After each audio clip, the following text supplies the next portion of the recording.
What's up, guys? This is Mighty Mork, finally back with another video. I know it's been quite a while since my last video. I've been extremely busy, which is why, but I've got a schedule set, so I'm going to be putting out one video a week at a minimum, hopefully more, but that's my target minimum, is one video per week. But let's go ahead and just get into this replay. So this replay is from the BlizzCon June Open. It's our second match. Our first matchup was a best of 3 against Team Quack Like a Duck. We won that one. The second matchup is a best of 3 against Team Good Guy Gaming. And I wanted to go over these games because these matches were extremely close. Probably the closest matches I've ever played in Heroes of the Storm. So I really wanted to go over these and analyze them for you guys because they were really good games in my opinion. So let's go ahead and get started. Let me pause again, talk about our draft here real quick. So we went Anubarak. Again, he's a really strong tank and also to counter Malf because his Web Blast counters Malf's ulti really, really well. Brightwing for the healing, the global presence, and the vision from his scouting drone, which is what he will get at level 1. Tychus, because they have Zeratul, and we didn't want to have too squishy of a backline. We already have Sylvanas and Zagara, which are two pretty squishy heroes, so we kind of wanted somebody with a little bit more survivability, so we went with Tychus to help keep our backline alive. Sylvanas, because she's really strong on this map for pushing, really on any map for pushing. She's just a really good pick right now, and her silence arrow is just so strong if you hit a good arrow. And Zagara for vision from her creep, and also for comboing her maw with the arrow. And then their team, they went Zeratul. He's really, really strong right now in the current meta, especially with Abathur. If you're watching high-level teams play, you will see Zeratul either banned or picked almost every single game right now. Vala, another strong pick there. Jaina, really strong pick as well. They went Malf. I can't remember. This game was a while ago. I can't remember if they went Malf first or if they picked Malf into a noob. If they picked Malf into a noob, personally I think that's a little bit of a mistake because I can counter him so hard with Web Blast. But that's just me. And then they went ahead with Muradin, who is also a really strong tank right now. I don't know if he was the best tank against our lineup, but he's not a terrible pick. But let's go ahead and get started here. So we're going to send myself mid. And we're going to have 3 bottom pushing with Sylvanas and Tychus solo top. It looks like Tychus might be against 2 top, but they're going to have to definitely change up their lanes with the pressure that we're going to have bottom lane. So let's see how that plays out. And as far as talents, let's see. Once they pick their talents, I'll pause and go over the opening talents. Once Zeratul and Vala pick their talents.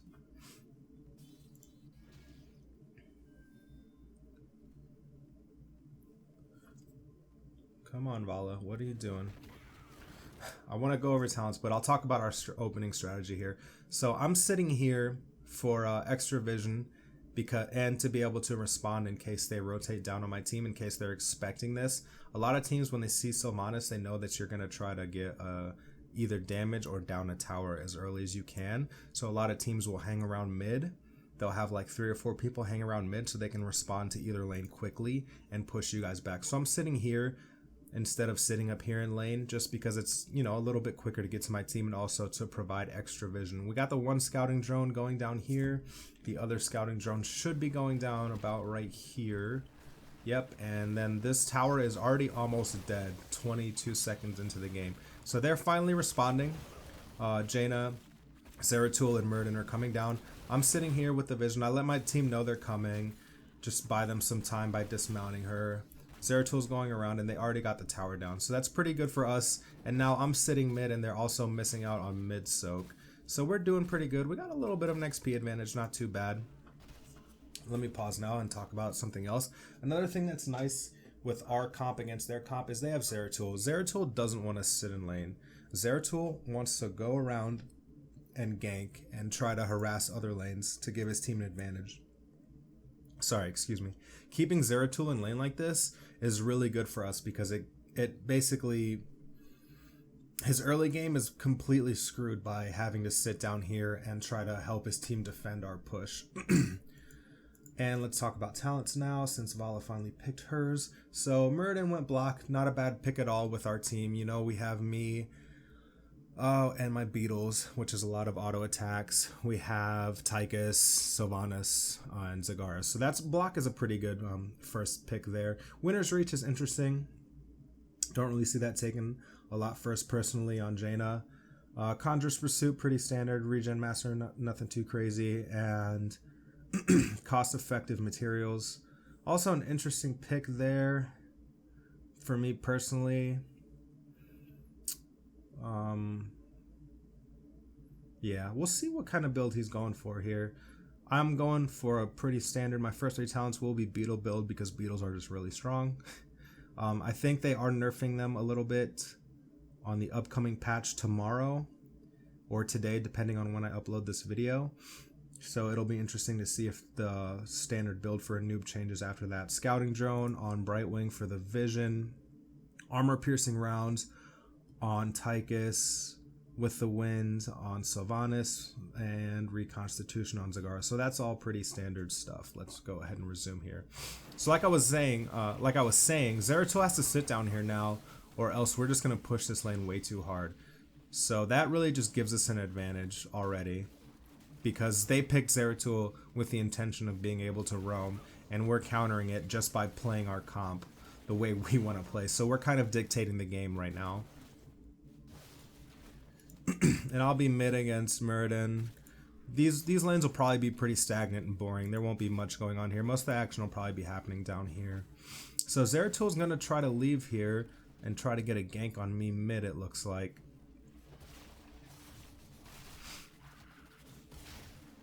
And I just go ahead and burrow out of there. That was a mistake for him to follow me in there. I mean, people always underestimate how much damage minions do. He took more damage out of that than I did because he blinked into the minions and they all aggro to him. So just keep in mind, these guys do a lot of damage. You don't want to fight in minions like that if you can avoid it. If your team's there, it doesn't matter as much, obviously. But if you're alone, especially early game, you gotta really watch out about engaging into minions. People underestimate them way too often. So again, like I said, Zeratul left bottom, and they're taking advantage of it. They're pushing super hard. He wanted to go top after, you know, harassing me, but he has to rotate back down now, or else we're gonna down this tower. They just don't have enough damage to keep us off of it. And sorry about my voice, I am a little bit sick, so that's alright.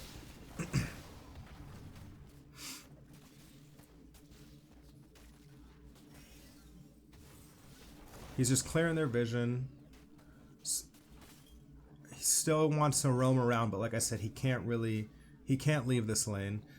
They did rotate to get siege. That's the reason why we sent both of them bottom as well, is so that at 2 minutes they could rotate to grab the siege real quick and just have extra pressure. He does see that we're going for it. Let's see what he's gonna do here. So he saw what we're going for. I think it was a mistake to engage on us though. I mean, it was a 2v1. I reacted to it as well, coming from mid. So yeah, he's gonna die right before tribute spawns. So that was a mistake. Once he saw there was 2 people there, if only 1 person had gone to get this siege camp, he could have engaged, but I think it was a mistake trying to engage on 2 people, especially 2 people with as much damage as Zagara and Sylvanas. And here we got our siege wave pushing. We have Zeratul dead. Well, he was dead. This early though, you know, respawn timers are so short that he's already back up and on his way to the tribute. So that's something that we need to be aware of. Let's see how this fight develops. Zagara right here, out of position. It looks good for us because we have the numbers advantage. So she's being a little bit bold here. But like I said, you have to remember, this early in the game, respawn timers are extremely short. So Zeratul's already almost back to the fight. And Zagara is just way out of position. Like, we're all up here. There's really, honestly, no reason for her to even be here. She could just be up here with us, safe, in a way better position, and be doing the exact same thing that she's doing right now. So we're still trying to pick up the tribute. Oh, that's unfortunate. He misses the cleave. Vala comes in, and I guess they're so focused on trying to kill Sylvanas, they just ignore the tribute. So that's good for us, but not a very good play on their part. Sylvanas ends up getting out alive, and like I said, look at how this fight developed. Zagara is just way out of position. There's nothing we can do. Yeah, we have the advantage. We're all pretty much full, and they're all fairly low. But Zagara's gonna die before we can do anything for her. So yeah, that was just really poor positioning on Zagara's part there. But we are just gonna go back to lanes. We got the tribute. They got a kill, so we're just gonna cut our losses. We're not gonna try to do anything crazy. We won the tribute, and that's all we were there for. Sylvanas is mid. Let's see what happens here. Zeratil's gonna sit in the bush. Ooh, he's in a bad spot here. Oh, lucky. He's so lucky that Zeratil missed that. Oh man. He definitely would have died there if Zeratil had not missed. I'm just hanging out bottom with Brightwing now, putting some pressure on bottom lane. Looks like Zeratil's gonna head top to try to gank our Tychus. Bala's too far back though. Yeah, he's playing smart. He knows that Zeratil's probably hanging around, so he's just gonna hang out. Yeah, see, he's checking bushes. He knows that they're trying to gank him, so that's good on his part. Good map awareness there. Zeratil might be out of position here again right before another tribute. Let's see, he gets a good amount of damage done to him. And we're just gonna set up and try to... Are we gonna go for this tribute? Let's see. Yeah, it looks like we are gonna go ahead and go for this second tribute as well. I'm trying to keep them pushed out. This is a nice choke point for us, but we do have Jaina down here now, which is something that we're gonna have to deal with. We can't just let her get free damage over the wall. So I engage on Jaina. Tychus is in a really bad spot. Nobody's there to help him if he gets caught. He does manage to get away though, but our team is really split right now and they're all about to close in on us. This is not good. So they do see that they have the advantage. Tychus is trying to get back to the team, but it looks like Sylvanas might go down before he's able to, yeah. So Sylvanas goes down. Hopefully we just get out of here. We should just cut our losses right now and just leave instead of trying to continue poking for the tribute. Noser goes in for the poke. That might be a mistake. Okay, he does get out alive, but still, that risk wasn't really worth it. We got nothing out of that poke, and he almost died for it.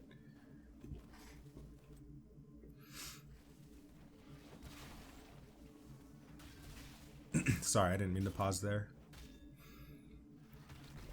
Once both teams hit level 10, I will go over talents again. So we're grabbing our siege again. We just want to grab this as often as possible just to keep pressure bottom lane. And with Sylvanas Zagara, we can do that fairly quickly and easily. Zeratil's hanging around trying to scout out if we're doing our bruisers. Let's see if I catch him here.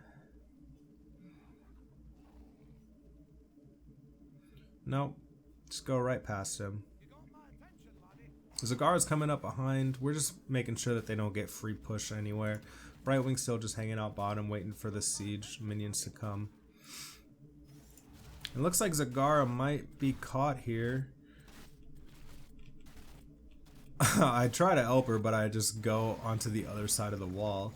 So yeah, again, Zagara kind of out of position there. I don't know why she was that far up. But I could have definitely helped her if I didn't just burrow under the wall for no reason. So this tribute spawning, it's not a crucial tribute, but it's still a nice tribute to get. Like both teams only have one tribute, so it's not a make or break tribute, but it's still nice to be sitting out of two. When you have 2 out of 3 tributes, you kind of have the advantage already in being able to dictate certain things. So both teams are 10. Let's go over ultis real quick. Avatar on Muradin, pretty standard. I mean, you don't really ever get Haymaker, pretty much. Water Ellie on Jaina, standard. Trank on Malf. Void on Zeratul, and Rain of Vengeance on Vala. The Void Rain combo is really nice, which is what I'm assuming that they're going for here with those 2 picks. I went Web Blast specifically to counter Tranquility. Blink Heal on Brightwing since he's our only healer, or she. Odin on Tychus. It's a nice combo when they come out of the Maw. to have that Odin waiting is really nice, and then the arrow as well on Sylvanas because possession is just bad at the moment. So, like I said, we're fighting over tribute. Let's see how this fight develops. We got the scouting drone down for vision. Just getting some poke in. Zagara. Again. Look at Zagara's actually in front of me, right? You never, like, never be here as a backline DPS. Like, I just don't even understand this right now. It's just really bad. She gets the Maw. Maw's 2 people, so nice Maw there, but like look at where Zagara is right now. Jail's just got blown up by Zeratul there. Zagara, nice damage there, but the Malf ulti goes down.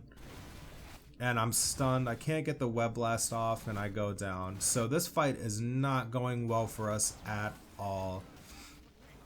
We pretty much have to cut our losses here and give up the tribute and try not to have everybody die, and the only person that gets out there is Tychus. So that was not the best fight for us. That was actually a pretty terrible fight. And they are going to go for our boss here because it is pretty much free. We all died, but one thing you need to keep in mind when you're doing this, it's only 8 minutes into the game. This play was really, really greedy. Look at our respawn timers and look at how we're already back. We know they're doing our boss. We're already back here to set up for this. And we have Brightwing. So I go in. Nice arrow there. Silences 4 of their team members. And then I get the stun off on 2 of them. Vala goes down. I web wrap. I mean, they just basically gave us our boss for free and a bunch of kills to go with it. So Malf is still in the web wrap. He's going to pop out though and have nowhere to go. So we come back pretty nicely from that because they got greedy. We get 3 kills and boss out of it. So that's really, really good for us. And we're going to get this top 4 for free, or we should at least. So yeah, Muradin's kind of hanging around. There's nothing he can do though. There's really no reason for him to even be right here.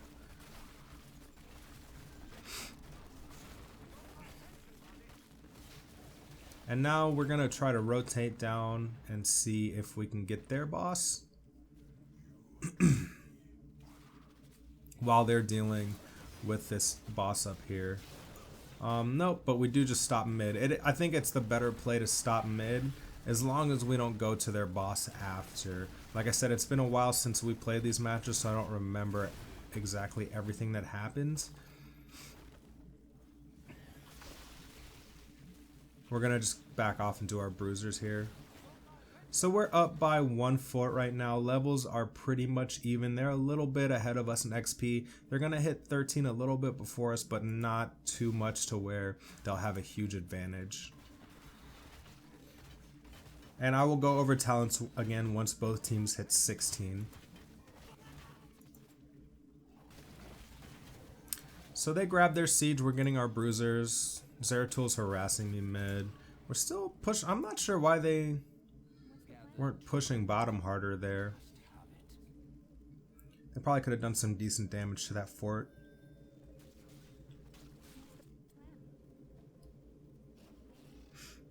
So we're gathering around, setting up. We're going to try to catch them off guard for this tribute here. But it does look like they know we're already there. Zeratul's going around trying to get on our back line. But he does have Void up. Let's see if he gets off a good Void here.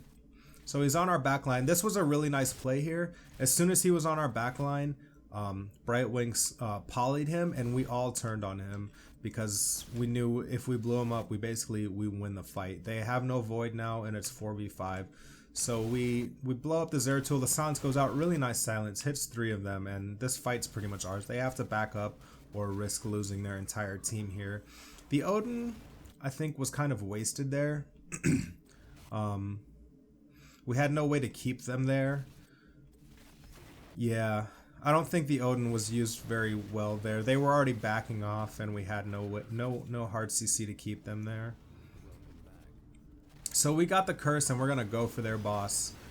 Again, risky play. It's It's 11 minutes into the game. It's not as risky as their boss, but respawn timers are still pretty low. And not to mention, we only killed one person.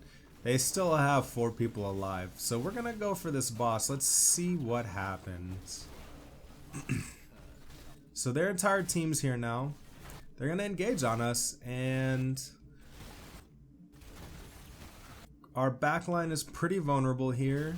This was a mistake on my part. Well, it was a team mistake for one. We shouldn't have gone for this boss, but I shouldn't be sitting here on this trying to keep them from getting it. I think at this point we should have just called a retreat, but yeah, we just got too greedy, got overconfident. Basically the same thing that they did at our boss top. So I'm gonna go down, and we need to just get out of there and cut our losses. So after them giving us our boss, we gave them their boss. Which is one thing you never want to do. You want to learn not only from your own mistakes, but from the other team's mistakes as well. And Noser should just really not even be here right now. Luckily, I mean, we did have the curse. We had mid pushing, so we got a fort. But still, 3 of us died and we gave them boss, and we're probably going to lose this fort. Not really worth it when we could have just taken the curse and pushed and had a way safer play. So yeah, we gave them a fort and boss. They're still a little bit ahead of us in XP. They're going to hit 16 a little bit before we do. But again, it's kind of a bigger deal now. 16 talents are really strong, and we still have a while to get to 16. So we'll see how that works out for us. So we stopped the boss push. We're going to go ahead and grab our siege real quick. And they're just all going back to get healthy. And that's also something that you want to get in the habit of doing. You saw how they were full health, but there's nothing really going on the map right now. There's no reason to waste your well. There's no reason to waste a tap. Just go back. If there's nothing going on right now, just go back, even if you're at full health, just to get full mana, and then you can get back in the fight and be completely topped off. A lot of people don't do that. A lot of people will waste their well because they feel like they always need to be in lane, but that you don't always have to be there. So just try to think of opportune times to go back, even if you don't need health. Zeratul, kind of risky here. Okay, but he does have the blink, so he gets out there pretty easy. And they're gonna knock out their siege real quick. Our boss is up soonish. So we're gonna start setting up vision for it. And they are 16 and we are not 16 yet, which is not a good position for us to be in, especially with our boss spawning. And we're not looking, oh man, okay, I was gonna say we're not looking to really engage them here. We just want to make sure that they don't get our boss, but it looks like they're gonna engage on us. So he gets the void down, gets Zagara and Tychus in the back.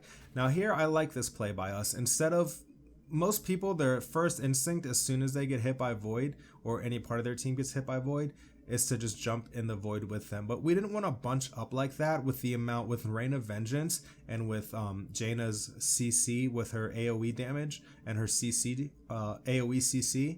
We didn't want to bunch up like that. Bunching up like that against their team, that's what they want. So we spread out as much as possible and make them have to choose a target. He does get the silence arrow down right before void comes down, and here comes the counter maw. This is one of the reasons why we took Zagara against Zeratul, is for this counter maw. You can maw out of the void, and look, I mean, that's just a beautiful maw. 4-man maw, only one person's up. Odin goes down. Unfortunately, we didn't have enough follow-up damage to just wipe them. I do web mouth because he has his ulti out, and we're just trying to clean up the fight now. This is a tough fight for us because they are up a talent, and that 16 talent makes a big difference. But because of that huge maw, we are able to come out on top on this fight. So mouth comes out of the web. Again, I just burrow. I don't know what was up with my burrows this game, but they were pretty terrible. And we should just let Muradin go. There's really no reason to chase him. Now the question is, do we go for boss or tribute? Looks like we are going to go for boss. Kind of risky. Okay, we are going to send Brightwing down to pick up tribute because they do have 2 out of 3 tributes. So if Muradin heads down there and grabs it real quick, but he looks like he's just going to go and clear bottom. So they do give us this one. I mean, it would have been their third, but it is our first, so it's not a huge deal. And we are both 16. I'll let us cap this boss and then go over tribute, or I mean, over talents. Stone form on Mirrodin, pretty standard for his 16. And he got Spell Shield as well. That's an interesting pick, in my opinion, against our lineup. I don't know if I would have taken Spell Shield there. Yeah. Sprint on Jaina. Snow Crash. Interesting. Don't really see that taken very often for her 16 talent, at least from my personal experience. Tenacious Roots and Life Seed. Wormhole. I mean, you pretty much have to take Wormhole on Zeratul for the harass and for the safety to be able to blink back. And Double Bombs, Tumble, and Frost Shot. This Vala's build is really interesting to me. I don't really know like exactly what the build is going for, I guess. Let's see what her hero damage is at right now. So yeah, the hero damage so far is not great. 14 minutes into the game. That's not really that impressive hero damage for Vala. I'm not like trying to be, you know, I'm just pointing out I don't really know if this is a very optimal build for Vala. I guess maybe it's more of a utility CC build. It just seems kind of odd to me. That's just my personal opinion. I'm not a professional player. This guy might be better than me at playing Vala. He might have something, I mean, I might just not be understanding the build, but that's just my personal observations. Burning Rage for me there, and Imposing Presence. That's interesting. I usually don't take, well, I guess with Vala Zeratul, I did take Imposing Presence that game. Interesting. I generally don't like to take that on a noob. Ice Block on Brightwing, pretty standard there for the extra survivability if you get targeted, and Critterize, that is a really good talent to be able to blow up a target very, very quickly. Stimpack, Stone Skin, pretty standard stuff. Evasive Fire and Cold Embrace. Mutalisk and Brood Expansion. So the rest of everything else going on here is pretty normal stuff. The double Mutalisks is really, really strong and really, really annoying. They chase you so far. So double Mutalisks is, I think, I almost always see Zagaras go this double Mutalisk here at 13 and 16. Well, let's go ahead and resume here.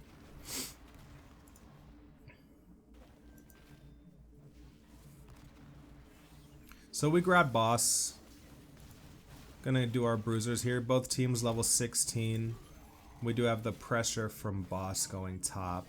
Let's see if we're able to capitalize on it at all. So we do have a pretty nice fort advantage. We have 5 forts and they have 3 forts. So that's a pretty nice advantage for us right now as far as forts go. And they do have to deal with this boss pushing top. But they do burn it pretty quick. I mean, they have a lot of damage up there. So yeah, we do, we hang around here. We want to grab their bruisers, but we're a little too hesitant. And then tribute spawns, so we just decide to back up and go for tribute instead of risking it. And Zeratul here, he's trying to set up a wind bush by himself. Not really the best move, honestly. I guess if his team were closer, maybe like here, or even like here.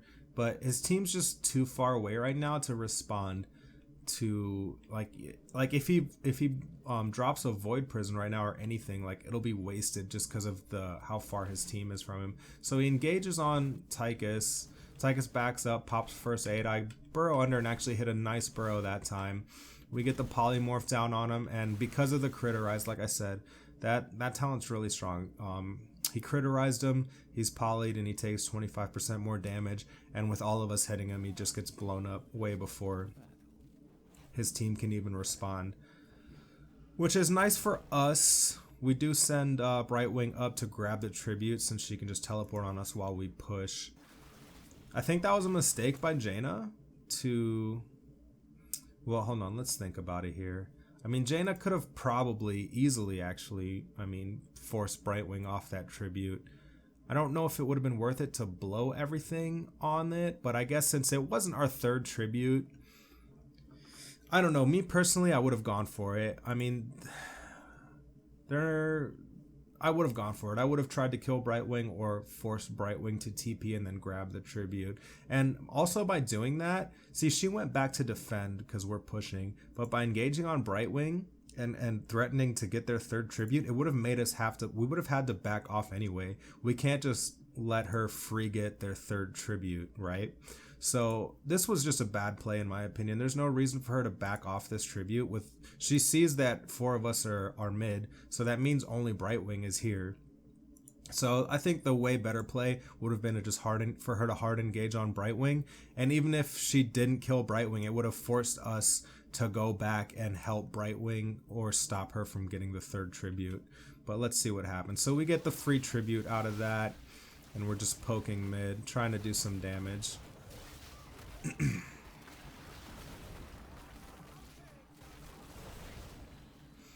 Ooh, Sylvanas gets rooted there. Not good. So much damage. Luckily, he gets out of there. Brightwing TP's in real quick, and we have to disengage. She's too low for us to fight here, so we're just going to back off because they are going to look to engage on us here. Jaina did use Water Ellie, though, which is nice for us. It's down for about a minute. Let's see. So we are going to try to engage on them while Water Ellie's down. And that's something that you also want to get in the habit of doing. I'm pausing here. It's not even about this fight. We know that her Water Ellie is down for about a minute. You want to use that to your advantage. She used her Water Ellie. We had all of our ultimates up still. That gives you, even though it's 5v5 on the map, they're down an ultimate. That gives your team an advantage automatically. Use that to your advantage. So we go in on them, hit the arrow. Unfortunately, it looks like we're actually not going to get any kills out of it. And again, the Odin there I think is wasted. Like, you want to save Odin for when you have their team locked into a position where they can't easily escape like that. But I mean, we do get their bruisers. I mean, it's nice, but it's not boss or kill or anything like that. So we get bruisers, we get some pressure mid.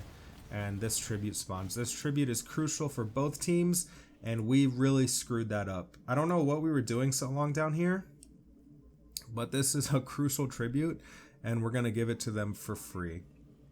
So that was a really, really bad play.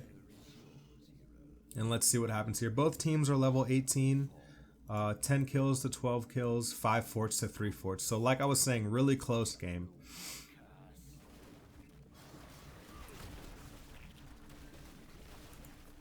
And they are doing boss. We know they're doing boss. So let's see what happens.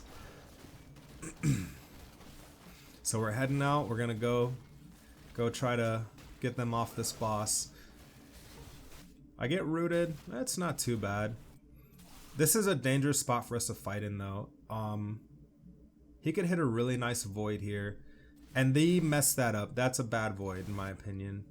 If he had dropped the void here, like a little further back, 4 of us would be in this void. Instead, he only hit 2 of us. And again, I don't know why Zagara is constantly so far up here with me. Does hit the counter maw on 2 of them. And I do burrow in on top of the maw. I try to go in on Jaina, but she gets out of... I'm not able to block her. I was trying to body block her in between myself and the boss, but my burrow was a little bit off there. I do web mouth because he ulted. We get Zeratul down. Vala's just getting smacked by the boss. Muradin's gonna go down. Malf got out with his ulti, so that's not that great for us. We're gonna try to finish this boss off. Our entire team gets hit by the Malf root and the boss root, almost. Gravis is the only person who doesn't. Luckily, I get out of the root just in time to stop that boss cap, and I get on the boss point. So we do end up getting this boss. This is huge for us. I mean, they have curse, but now we have boss pushing and their curse. All they got out of the curse was this fort. They might get mid fort as well. we'll see if that goes down to those minions. But we just got bossed and wiped their whole team, so we should at least get this keep out of it. And we got a huge XP advantage. We're going to hit 20 well before them. I'll wait to go over 20 talents until they hit 20 as well. So yeah, we wiped them and got bottom keep out of it. Pretty good play for us there. And we considered going for the win here, but it's just too risky with them spawning. This was, like I said, this was for the BlizzCon Open. So we wanted to play it as safe as possible and as careful as possible. So we could have gone for the win and maybe even won there, but we decided to just back off and do the safe play. I mean, we have a pretty nice advantage now. We still have an outer fort and all 3 keeps, so there's no reason for us to try to go for anything crazy at the moment. But that is something that we do talk about often, is knowing when to go for the win like that. It's something that we still mess up sometimes and end up throwing games on, but something that we're definitely looking to improve on. We're going to take their siege camp since we are 20 and they're about to hit 20. They kind of have to give it to us. They don't want to fight us before hitting level 20, especially when they're that close. So they hit level 20, but they're not really in a position now to contest the siege camp. And our boss is up. The boss history of capturing bosses in this game has not been great for either team. So let's see what happens here. We're getting as much vision down as we can. We took their vision. We get the scouting drone down and the creep. And we have creep here. So we definitely, this is a safer boss for us because we set up our vision nicely. I mean, we know exactly where they are and when they're going to be here. And yeah, but let's see if we can down it before they get here. So they're getting close, but I mean, we have nice damage and we do actually cap a boss. Look how bunched up we are right here though. If he drops void, which he does have, see, that's interesting that he did not void us there. I guess they didn't want to fight here. He could have hit a really nice void though, and Zagara does miss the Maw. That wasn't the best play. Another wasted ult there, so our Maw's down for a minute and a half, which is quite a while. But hopefully we can grab this tribute real quick. It's our 3rd tribute. This was a misplay on their part. They all went top to deal with boss and left us just Zeratul to stop the tribute cap, which, I mean, we're not going to let just one person stop us from getting tribute, you know, especially since it's our 3rd tribute. So that was a misplay on their part. And let me go over 20 talents as well. So rewind on Muradin, winter mute on Jaina. That's I guess against our team it's not too bad. There's really no reason for her to need bolt. We don't really have an all-in dive team, so I guess that's kind of not a bad pick there. Storm Shield on Malf, Nexus Blades on Zeratul, and Bolt on Vala. Hardened Shield for me, rewind on Brightwing. The double polymorph is really strong. Big red button on Tychus for the extra damage. Deafening Blast on Sylvanas, and Bolt on Zagara for the extra escape. So let's see. So like I said, they sent just Zeratul down to try to stop this, which I don't really understand. He gets the nice harass there, but I know which way he's going, so I'm set up here. He dodges the Q, gets a void down, but I mean, he's not going to get out of there. Criterize goes down on him, and he's dead. So now we're in a really good spot. We have Curse. One of them is dead for a minute, and we're all up and pretty close to their base already. So instead of going for this keep here, we just go for them, because if we wipe their team right now, we win the game. So we ignore the keeps. There's no reason for us to go for them. Very nice silence there. Hits 3 of them. We're going on their back line, trying to get Jaina down. Tychus is harassing Malf, trying to keep him away so that he can't drop any heals. That was a nice rain there by Vala. It actually takes out Sylvanas. Jaina is really low. He gets the Storm Shield and the ult out. Gravis is going to go down here. Oh, look at his health. Oh, man, the blink heal goes out. That was so close. So we do finally get Jaina down again at 1 hit, but the Brightwing heals are just too much. That was some great healing there by No Sir. That was awesome. So we get Sorry, we get Jaina and Zeratul down. They have to retreat. Their core is pretty low. So this is looking like the end of the game, and there goes the GG. So really close game. It doesn't look like it on the map now, but it was one of the closer games that I've had in Heroes of the Storm. The boss throws were really something that both teams need to work on. It's called the throw pit for a reason. The last boss that we captured, I think, was our most was the best boss capture. We took as much vision as we could and put down all the vision that we had, scouting drone and creep, and used it effectively. So I think that was an effective boss capture, but every other boss capture in this game was pretty risky and pretty just bad for both teams, honestly. But yeah, that'll be the first of a best of 3 for this series. I will either have the second video out, which that's the next video is just one of the craziest games I've ever played. So look forward to that. But yeah, I'll have it either out by the end of this week or the beginning of next week. So thank you guys for watching. As always, criticism is welcome. Let me know what you think, positive or negative, in the comments. And go ahead and subscribe and like the video if you don't want to miss out on any of my future videos. Thanks.